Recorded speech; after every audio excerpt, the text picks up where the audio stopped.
just returning back to something I mentioned earlier, is that we actually maintain a little shared document because there are quite a few players involved in producing a podcast and getting them recording together, that sort of stuff. We've found it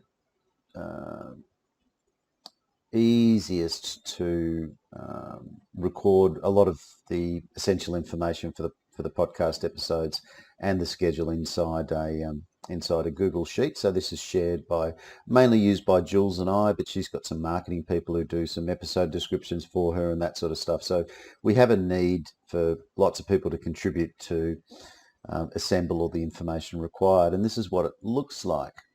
So it's called the She's the Boss Chats podcast schedule, and it shows here that Jules we produced 6 episodes for her prior to launch, so she had a few in the can, gave her a bit of breathing space before her next recordings, and she releases episodes twice a week, every Sunday at 4 and every Wednesday at 7 a.m.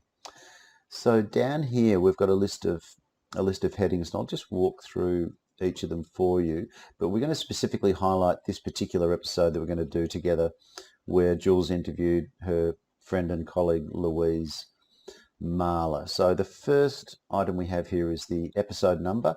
These are generally kept up to date, but sometimes things get shifted around, so these episode numbers can change from time to time, but it roughly describes the order of the episodes, but it's actually defined in the end by this field here called the release date. So this one is planned to be released on the 16th of September. So this is a Wednesday episode.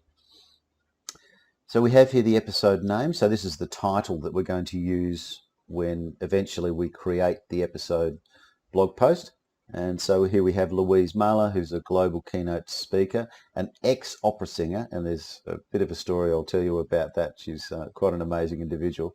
And she's an expert in voice and influence. So she trains particularly senior executive females how to get much more volume in her voice and in their voices, and have much better presence at meetings and things like that. So she's a great advocate for promoting women in senior business. So moving along, we have an episode link which we will create after we've finished producing the episode. So this gets loaded up into the cloud, into my WordPress site, and we'll later use that to attach it to the blog post so that we can distribute out to the different podcast channels. There's also an image link that we have here, which is usually the person's LinkedIn profile photo that they have, and this will be displayed in not all of the channels display the image link, but Spotify do, for example, so you can see different people's faces against the different episodes. Just presents a bit more nicely. In addition, Jules will write an episode description, which we include along with the podcast, and that's part of the release so that people can get an insight into what the episode's all about, a bit of a précis about what she's done and when she's done it and why she did it. And then when we're finally ready with the produced version and we've created the blog post and we've scheduled it for the release date, then we stick a Y in here to say, yes, it's been scheduled and it's ready to go. And again, this informs other people using the spreadsheet where we're up to and when things are due for release. Beyond the podcast being released, some additional folks in Jules' group will actually put in here for us the link to the episode on Apple Podcasts, on Google Podcasts, on Spotify, and on Stitcher. So that's how all that works.